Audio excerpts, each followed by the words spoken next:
Ingat Ida Dayak? Dulu viral beri pengobatan gratis kini pensiun, kondisinya jauh berbeda. Setelah viral pada 2023 lalu, kini nama Ida Dayak mulai meredup. Ia pun sudah tak lagi melayani pengobatan alternatif. Sejak saat itu tak sedikit yang penasaran tentang keberadaan Ida Dayak. Terbaru, menir Ida Dayak melalui akun TikTok Ida Dayak 7, angkat bicara mengenai keberadaan wanita. Sang menir akhirnya buka suara soal keberadaan dan kabar terbaru wanita asal Kabupaten Pasir, Kaltim itu. Ia menyebut, Ida Dayak sudah pensiun praktek pengobatan alternatif.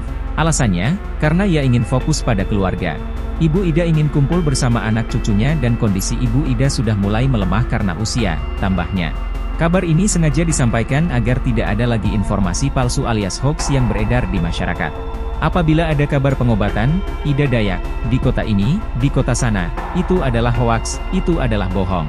Sementara akun media sosial Ida Dayak, ternyata digunakan manajernya untuk mengunggah konten. Sang menir mengaku, berinisiatif melanjutkan YouTube Ida Dayak dengan konten-konten berbagi kebahagiaan.